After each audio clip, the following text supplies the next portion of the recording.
HOTSPOTATL, and of course, HipHopWire.com, man. Welcome, man. Such an awesome opportunity, man, to have legends, OGs, you know what I'm saying, in the game, still at it. My name is Devin Steele, program director from Hot 107.9, legendary DJ originally from Memphis, so you know what I mean. These guys are like family. Indeed. You know what I'm saying. Tennessee Titans family in here, and of course, joined with my co-host today. What's happening? It's Moran, the man. I'm an Atlanta native. You know, DJ, mixer, personality for Hot 107.9, and yeah, I'm the only person from GA, but Tennessee done took over. I'm here for it, though. I'm here for it. Hey man, it was only a matter of time, man. Man, good to see Starlito and of course Don Trip, Step Brothers for the tour. Step Brothers, for life, should I say? Man, I remember when y'all first started doing this project, man. It was almost like a match made in heaven. You know what I mean? Like, do y'all just get on the phone like, all right, man, it's time again for another one, because y'all been doing so many different things on the side over the years. You know, how does that process work for y'all? It just comes together. It's not quite so formal. Yeah. Even from the first one, even from back in 2011 when we started working, it just made sense to work. And we just work with our heads down. Like, once we commit to it, each time it's been pretty short process of putting projects together. Like you said, it was just life. It was life in the time between three and now. But we only like grew closer personally, and that just makes the music kind of like second nature. Yeah. Yeah, so I can't say if it was a phone call or in-person conversation, because, you know, our relationship ain't just music. You know, we spend a lot of time with each other outside of the studio. So at some point, you know, I don't know, I guess it kind of got blurry for us, you know, the Step Brothers franchise and us being, you know, brothers in real life. Yeah. Oh, okay. I got you. I didn't know what the hell he was saying to me. But yeah, you good. But you know, we spend so much time with each other in real life that you know, you kind of you know, we forget we tag team champions sometimes. Yeah. And you know, at some point, you know, we sat down, we talking, and he better than me with timelines. You know, wow. Yesterday and the last 10 years are all like merged together for me. It's it's like when we used to watch DVDs and you took the DVD out and you put it in the wrong case. That's how my memory is. Wow. So, you know, that's a pretty good analogy, you know what I mean? Yeah, you know. So he was like, you know, it been a minute. I'm like, shit, you know, he ain't been that long. Yeah. And shit, it has been that long. So, we both felt like it was time to go ahead and move on and make it work. Nah, that's real. Yeah. So how do y'all keep the process of creating this interesting? Because y'all been working together for so long, and just separately and individually, y'all both been doing this for a very long time. Well, I think step one is always that we do it in person. Like, we do a lot of music together, and although Nashville and Memphis is pretty close together, it's still 3.5 hours away. So a lot of the music we do when we're doing our own shit, you know, it's easy to, you know, I make a phone call and send a record. And, you know, the way we work, we don't really even have I might just send him a beat and he send back whatever he sent. And, you know, I build the song from there, or vice versa, or whatever happens. But we pride ourselves in making sure that when it's Step Brothers time, every record is done in person. Yeah, you know, we side by side. It starts with getting in the same room. Yeah. And just kind of build from there. So many, probably a third of the album, this project was built just off conversations. It was sessions that maybe the first few hours we were just talking, chopping it up about life, what happened yesterday, what's been going on, and then we'll kind of find that magic moment of, oh, that's the song, or let's make a song about that particular thing. And the step one is just getting in the same room and building from there. Man, you guys have been the poster kids, or should I say the poster guys, of how to build a fan base independently. I mean, both had your situations when you were younger. You know what I mean? That have said, man, you know what, fuck it. This is how we thrive, and this is what we do. We've built a crowd base. You stay in people's faces. You tour together. You know what I mean? Like, y'all got it figured out. Like, do y'all get phone calls from other artists like, man, you know, how did y'all build this and how did y'all do this? Because obviously there's no manual for it. Everybody's journey is different, and y'all have come, from Grey Goose, you know what I mean? For example, with such a big club record. Then it ended up on Trap or Die. You know what I mean? So and everybody jumped on it, and it was such a big club record. That was like 22, almost 23 years ago. Yeah. Which is insane. And then Letter to My Son. Your journey was totally different. Do people reach out for y'all like, man, how did y'all do this? You know what I'm saying? Like I need somebody to point me in the right direction. I think less than people reaching out, when people get close enough to the source of it to see how self-contained our situations are, or see that it's not like gimmick oriented, or it's not the working within like with the machine, or being empowered by a major or whatever, that's not what worked for us at large. I think people are kind of more intrigued by it than I think typically people understand it is just kind of a unique thing. Like I think both of us pride ourselves in like the brick by brick mentality. True. And I like to feel like I earned each one of my fans or followers, supporters, one for one. Going back to, like you said, hand for hand, out of the trunk, like, to figuring out how to work the internet. And it's still having that same mindset of like, if I can just win over one person, then whatever the trickle down from that is. I've had more industry people on the corporate side, people that work the desk jobs of things, trying to figure it out or sort it out, and taking meetings and potentially having offers and signing opportunities. Like, we don't really know what to do because it's such a unique situation. So y'all never like just sat down and just like put the play together? It's more so like y'all really just did all this organically? Because I feel like this is something that y'all could possibly sell, like a course, like how to really, you know what I'm saying? That's a course right there. Really, I mean, for me, a lot of artists reach out.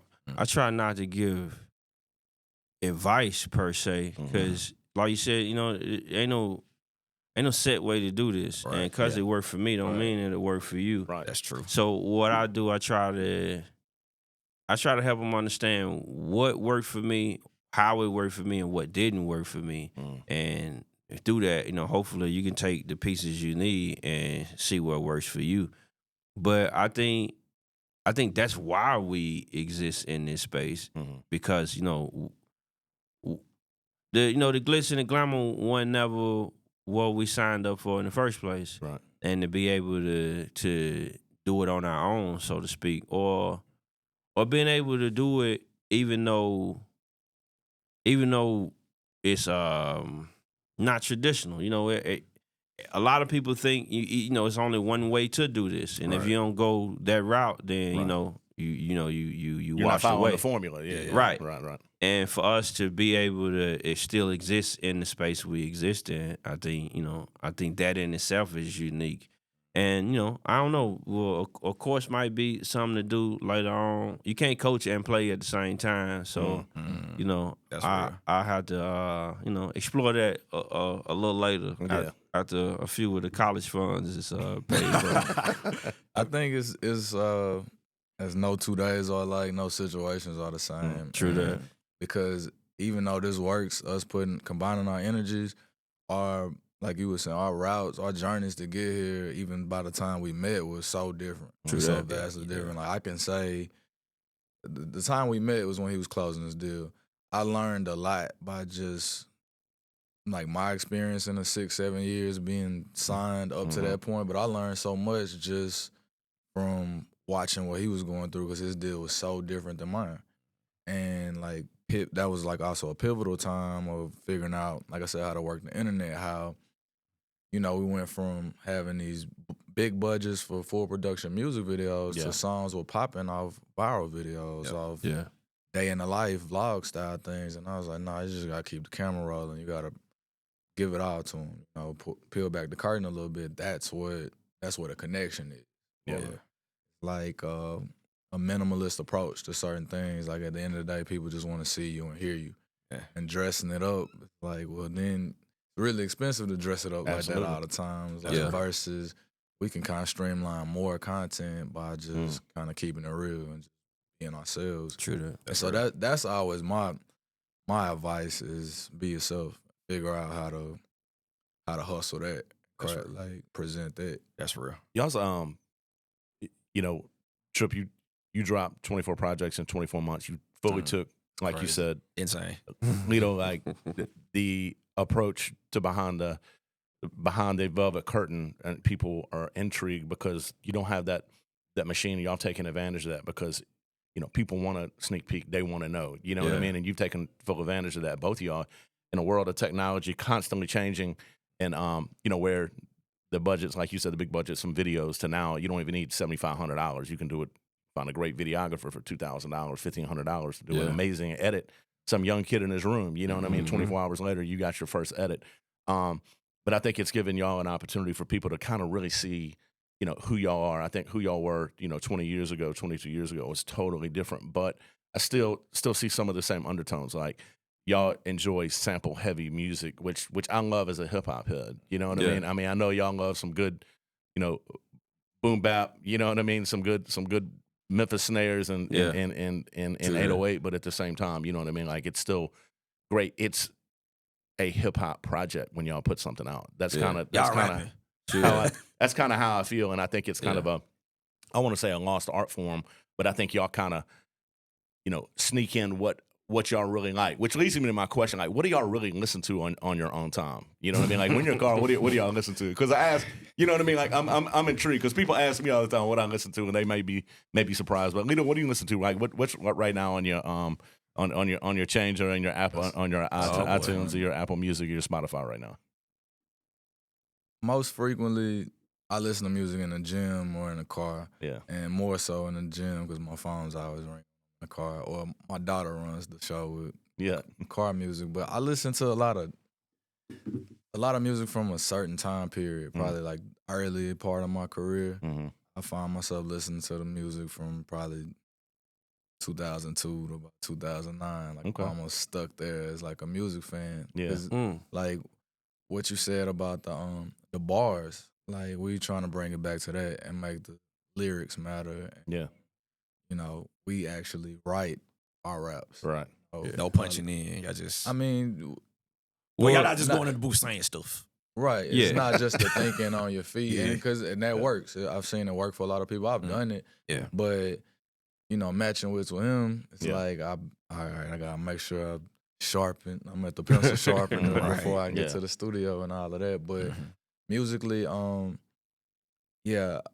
couldn't probably pinpoint the artist. It's just almost from that whole time period. Just like I guess a coming of age thing when I used to like go to the club more, especially like for the gym. I want the energy. I'm trying to think I've been listening to our project because now that it's turned in and all of that. But I listen to what I was probably partying to and or the music that I fell in love with to become a rapper that made me want to rap. For me, it's a little trickier. I don't much listen to rap music. It's I don't know. It's harder for me to get engaged. A lot of what I hear, I don't really understand, and I get it. It's a disconnect. Not to say that they not who they are, because I don't know who they are, but like he said, a lot of the music was from him partying. I never really been a party kind of person, right. So for me, I'll just say the 5 songs that would play next in my queue. Psilocybin by Jhené Aiko. You and Me by Music Soul Child. Confessions Part 2 by Usher. Told You So by Miguel. I think that was, what was that? 1, 2, 3, 4. And Where I Want to Be, Donnell Jones. Okay. But you see how far, that was pretty much all over the place. But it's R&B.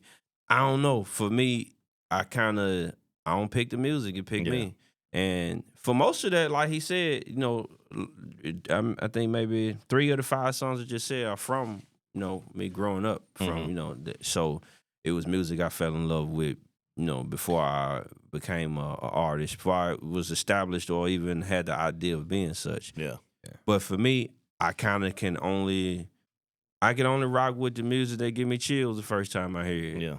And if it don't do that, then I ain't really no in between for me. I think you get to a certain level, not even a certain age, where you're inundated with this and you can't turn it off. Yeah. You do want to listen to something that's going to unlock something else.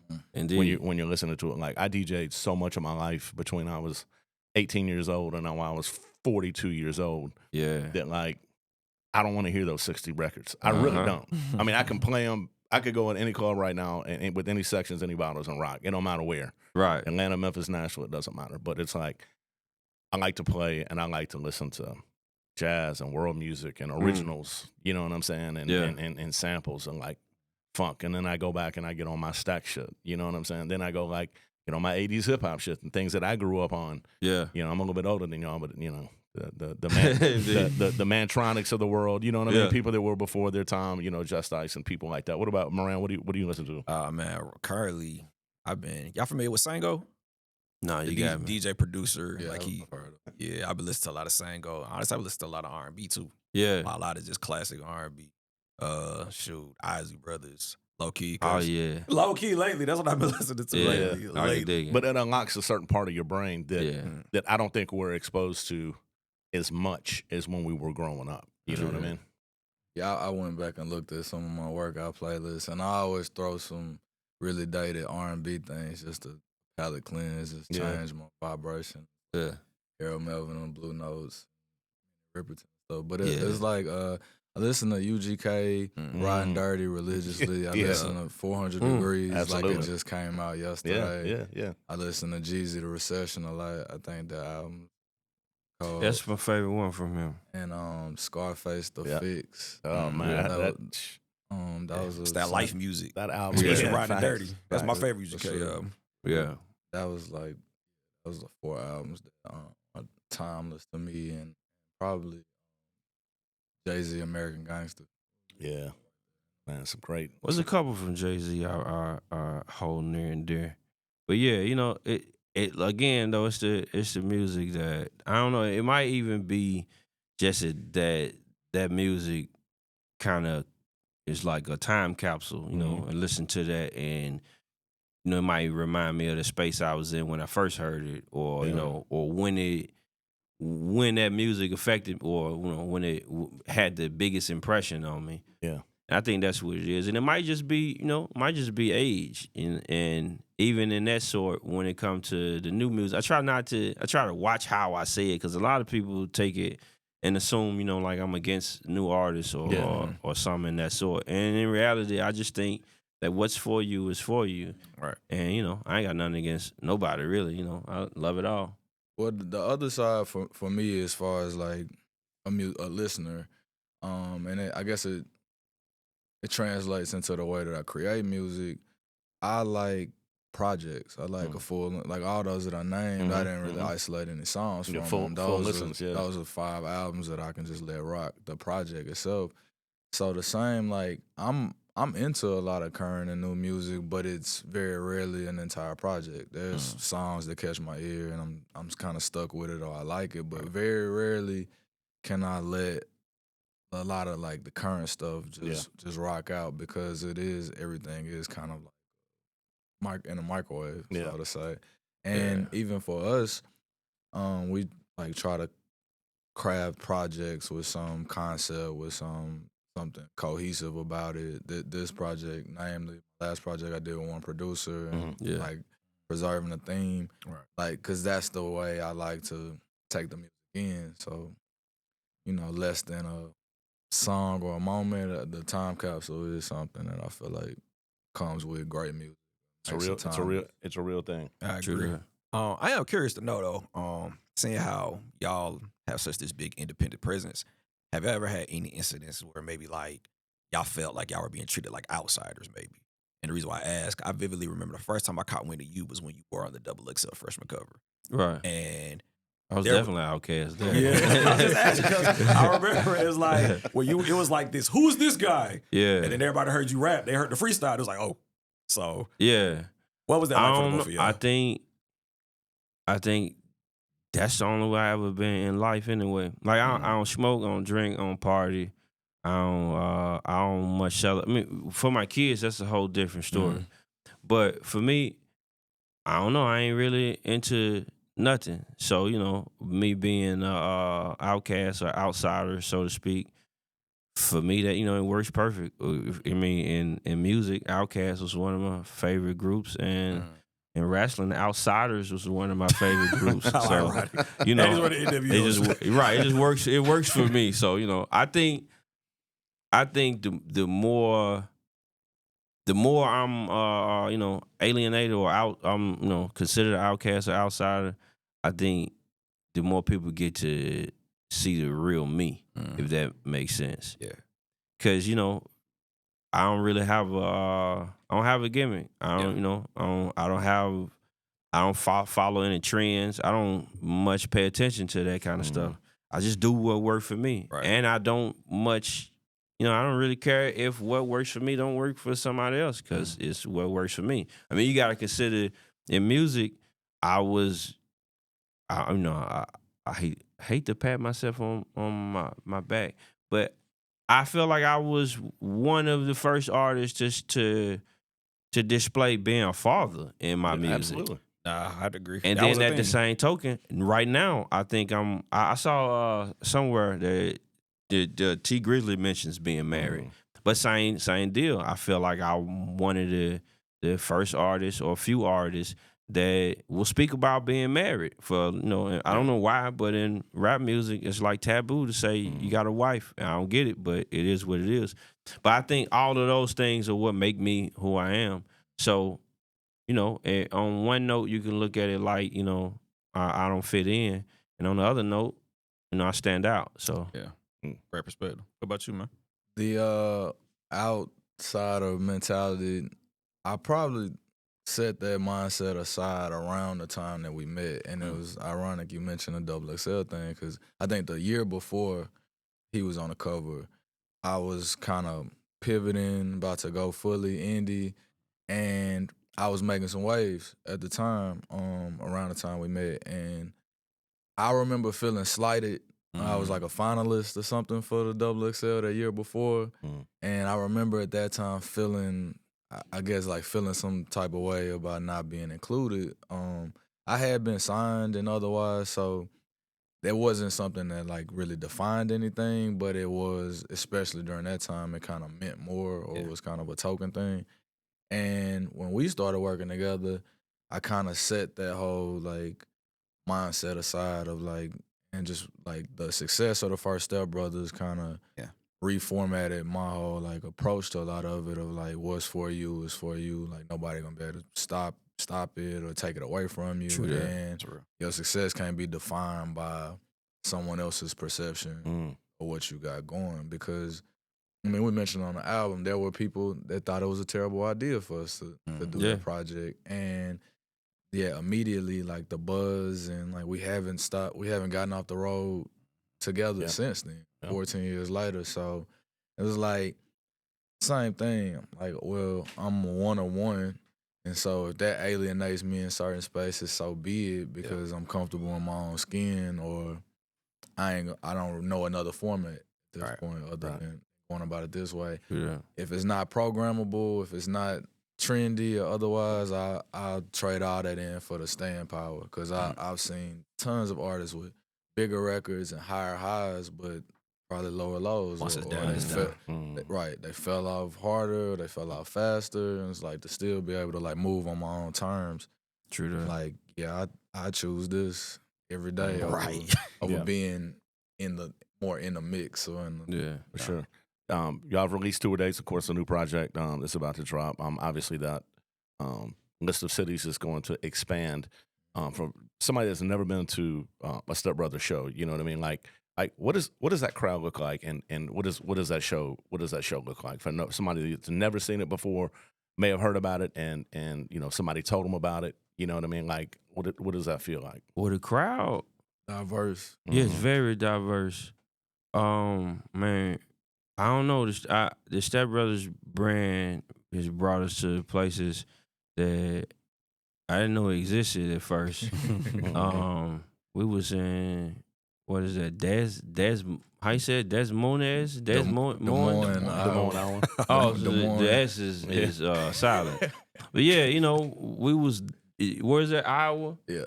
It was in like Bozeman, Montana. Yeah, South Dakota. Yeah, you know, places that, you know, you just see it on the map. You know, it's people there.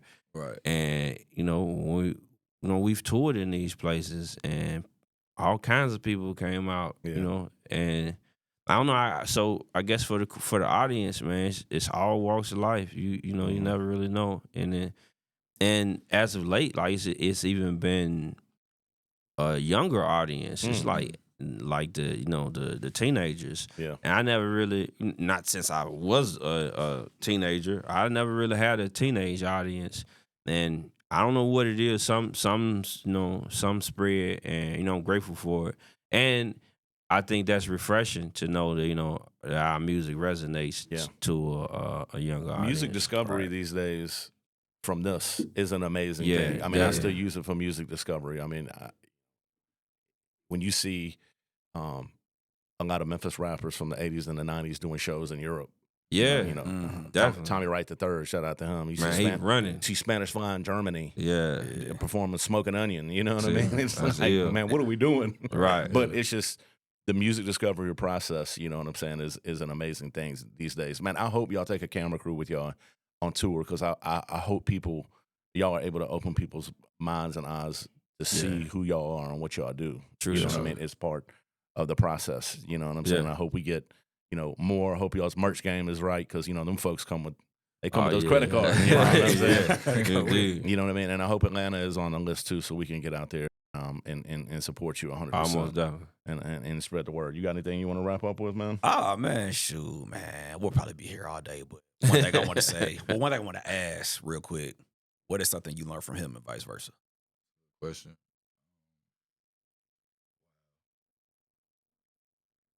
One thing I learned, and this is pretty recent, I think it's something that it was more of a reminder, but he showed me. It's not something he told me directly. We did have a conversation about it. Is that you can work your way out of whatever, you know, whatever situation you're in, you can work your way out of it. And that's like the most effective means of like transcendence, I guess, is just workmanship. And I think at some point, like I had kind of just almost set rap aside at a point around the time a Young Dolph passing. I just fell out of love with it, didn't really care to do it anymore, and it wasn't a pronounced thing. I just over it. And at some point, I wanted to get back in it because it just makes sense. My livelihood, lightweight, depends on it, and otherwise, but I was just kind of in a rut, in a slump, and then he started on this that 24 project run, which we thought was a 12 project run initially. But I say like 5 or 6 projects into it, I was inspired like immediately. I was on a couple of the projects, but I was like, how are you doing this? Like, I've worked with him enough to know how he works, but I'm like, what are you tapping into? Because I can't damn near finish a song right now, and you doing 10, 12 of them a month, religiously. And he was just like, man, you overthinking it. You overthinking it. Like a song you say is half done, just leave it there. Just keep going. And it was like the simple, like most subtle advice, but like I said, by example, as he continued, and by the time he got to the end of that 12 months, which I thought was the conclusion, like I was like inspired, and it taught me to like right or wrong to this, and we are creative geniuses, and it's our duty to share that and let everything that comes with it just come with it. And so I did an album in the 12th month, and I thought we were about to pivot to this, and then he was like, oh, I'm working on the January project, I'm about to send you a song. I'm like, wait, you doing this again? He was like, yeah, I'm just going to do it 24 months. And even with that, it was like, man, just seeing, you know, like as a friend, as a peer, I'm like, I've seen everything like turn around for him, and it's like it literally became contagious at some point. So, yeah. On that note, for me, when it comes to creating now more than ever, I don't believe in thinking about it, if that make any sense.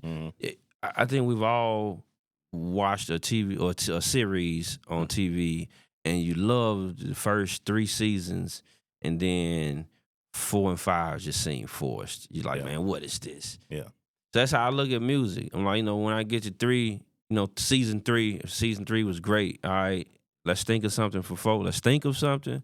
No, I'd rather just do something else. But I think that's the beauty of the way we create, because, we're in a space where, 10 years ago, you couldn't put out a 2-minute song. And now you can. Yeah. And in that same regard, you can put out a 7-minute song if you got the audience for it. Yeah. So that's how I look at it. I just do whatever whatever happens, happens. But what I've learned from him, I learned early on, start talking a lot about branding.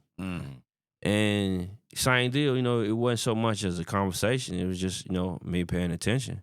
And like you said, when we first met, he was becoming independent, and I was signing to a major, my bad. And I was signing to a major. So a lot of the tools I needed coming from just being a rapper, so to speak, a lot of the tools I needed, I had to discover later on. And one of the first things, I learned was the branding. That taught me I don't know, for people that's been following from day one, the design of my name never changed. Yep. But that was like the first step. I was like, these are things I picked up on. And that also showed me that in this, if I really want to be comfortable in this space, I gotta be able to take the blame for it and take the credit for it. Yeah. And that was one of the greatest things. I think that kind of helped. I think that kind of helped me navigate through my situation and be able to still, flourish outside of it. Because I could have signed, and we've seen it a million times. I could have signed it when that fell apart. Right. I fell into oblivion. Yep. And the opposite happened. But I think part of the reason it worked is because I learned, branding is extremely important. From day one, I knew that I needed to make sure that if you didn't catch anything, you got a glimpse of who I am as a person while listening to me as an artist. Right. And, that just, it blossomed. But like I said, that was something I caught on to early on working with him, just sitting and paying attention to the things he was doing in between songs. That he's sitting and they designing T-shirts. And I'm like, what the hell we need T-shirts for? This was a time when, independent artists didn't do stuff like that. Yeah, absolutely. So me watching it and then seeing it from other independent artists, it's like, oh, that's what the hell he was sitting at. That's what he was doing. Right. And, a lot of people might not know, but he's like fucking Rain Man. Yeah. So a lot of the shit, sometimes when it get to logistics and I'm trying to figure it out, I'm trying to understand it. A lot of times it's just, I just hit him, and it's either something he's already experienced, because I'm behind him when it comes to, like the merch and all that kind of shit. So a lot of times it's something he's already experienced, or we might be at that same crossroad at the same time, and that kind of helped me pivot, through whatever it is I'm trying to put together.